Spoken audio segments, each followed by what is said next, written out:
I wanted to try a quick experiment with you guys because it didn't make sense to me. And like they keep saying this, doctors keep saying blood pressure, this, that. So let me see something. Oh, that's really hard. Try this one. Might work. Oh, that's way worse.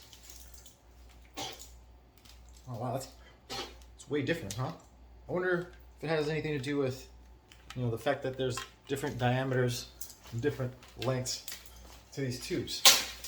So like when they say stuff like, I don't know, that men have larger hearts and larger arteries, that gives you basically more pumping power at the point. So right? So let's consider this. You have a larger heart, which means that every stroke is going to carry just more momentum from like the muscles, the amount of fluid, and the arteries themselves are larger, so that's also more momentum. And what happens when you do what they're doing? Let's go ahead and like there's an analogy here. So like let's imagine, they're crimping it off, right? They're applying that pressure. So this was once laminar flow, and now they've just pushed it straight to like turbulent, and they're listening to it with their ears. It's not subjective at all, right? Not like they're forgetting that there's a turbulent region that's like larger than the actual laminar region, and that like this system was never meant for turbulence.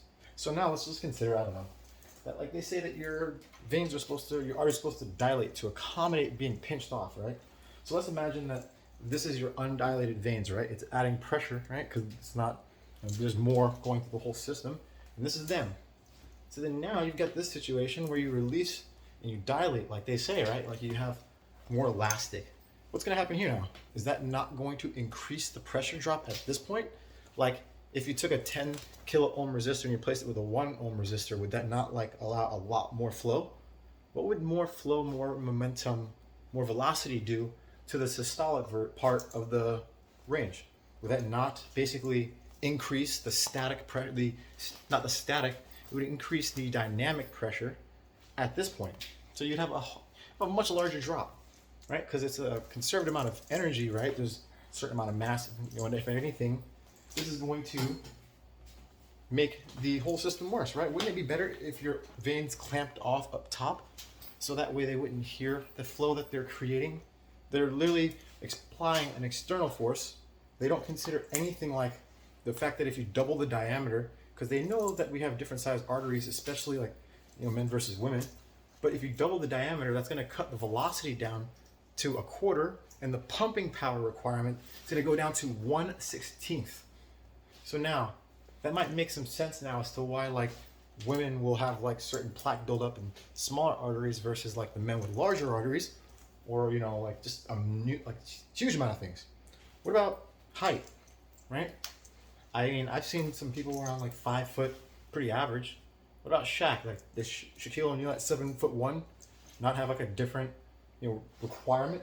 I mean, it's not like his muscles or like arm or anything would require more blood flow than someone who's smaller. And so now you're clamping it off until it stops. And then you're saying that their veins and their arteries should be more elastic, allowing a greater amount of fluid to meet that point, basically increasing the dynamic pressure.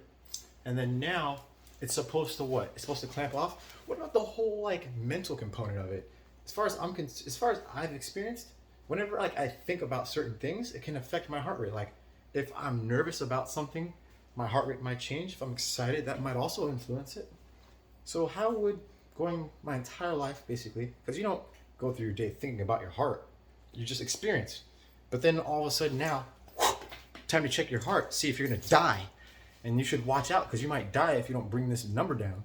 And then we're going to tell you that you need to take this medication because if you don't, this is bad and you'll die. Meanwhile here, there's no understanding of like dynamics, right? Like I've seen the situation where, they'll have this, calcium, potassium, or sodium make its way into a neuron. And they'll show you this molecule, whatever. It's like at the minimum a factor of like 10. Or sorry, like it's times 10 to like the 5 kilograms, like more massive than an electron. So like what happens if you had something that's like times 10 to the negative 31 versus times 10 to the negative 26, right? And the force between them is equal. You're gonna have, so if I jump, is the earth gonna just fly up to me? Because of I thought mass times acceleration, basic conservation of energy from like collision, dynamics, any sort of equation. I don't know. What about voltage, right? current, EMF. Why do they not know the difference between, like, there's this thing called polarization and synapses. What's the difference? It's where you place your ground, basically, right? For something to be polarized, you could literally place your ground just in an arbitrary place that's not the lowest point, and now it's polarized. It's weird. So like now you've got like this weird situation where you're ignoring mass. They're going with like this chemical diffusion thing, not considering the fact that you're basically creating a vacuum, right? When you pump out 3 sodiums and you take in 2 calciums, then what happens when you do that, right? If it doesn't start to move fluid back in, it's literally going to collapse. So now if you look at, I don't know, the situation where like you try and compare sodium to potassium, you'll see that one's more massive and one has a much higher electronegativity. So like now you have sodium, it's less massive, it's got a smaller cross-sectional area, so that's going to be like less resistance, and it has a higher electronegativity. So now you have an open point where it's supposed to like be, it's getting pulled by the opposite charges. And so you have a situation where you have one that's got a lower electronegativity, that's probably going to make its way out because it's going to hold on to its electron a lot less strongly as this less massive. So this one has a stronger force and it weighs less, it has less mass. So it's definitely going to move. Now, what about like the whole flowing through, right? Like, what about the fact that I already have videos where I posted where I'm touching, sending a square wave straight through my body, right back out? Like, does that not like literally disprove the whole understanding of the system? What about the fact that when they're looking for computation, they're like up here, right? They're like looking for computation in this, and they're like, don't know where it is. And then they keep talking about the autonomic nervous system. What's the autonomic nervous system again? What do they call that autonomic nervous system for? Oh, that's right, because it's automatic. Automatic at what? Well, it controls your eyes. It controls your saliva. It controls your pupils dilating. It sends all of the signals back and forth throughout your body without breaking voltage law because it controls your cardiovascular system and it controls the arteries as far as like every time you go to stand up and you think stand up, like, and then you stand up, before you do that, it literally clamps off random stuff, opens others, and increases your blood pressure before you move. So like, where's the computation coming from? I don't know. What about that sensory and motor homunculi? Those little dolls, they tell you, right, that this one relates to your input, and that one relates to your output. So you have an input-output model that looks like it's the shape of a human person, and apparently it gets more developed the more you're capable of maneuvering your limbs and the environment. So you're just building this mental model of your input-output, and you're not using it for anything, but somehow it's just one-to-one correlation. It's just directly getting better as you are getting better. What about the fact that like you have 120 bits of conscious resolution? Then how am I getting all this detail through my eyes?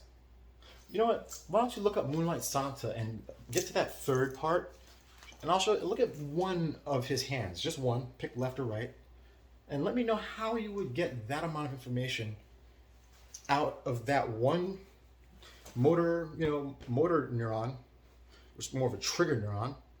And forget the fact that it's an acceleration jerk feedback loop. Just make it binary and see if you can't just figure out how you're gonna get binary out of that one hand. While you can remember how many cell phone numbers could you remember right now? Like 2, maybe 3, 4? Okay, so now we have all these understandings, like where the computation might be coming from, like how this may be a different, right? Like, so if I told you that you had to race a 7-year-old drinking a McFlurry, right? And you're like, it's a 7-year-old, right? But this is your straw, and this is his straw, right? So now we have this intuition. What about if you're in a tub, and I brought a toaster plugged in there, or just a wire? Would that be comfortable? Because I'm over here claiming that, maybe the voltages that are going through the blood, the fluids, right? Maybe it's actually going through that instead of like pulling and moving electrons like randomly. Like that wouldn't create unstable elements just to go randomly pushing around electrons, and they're not covalently bonded like wire.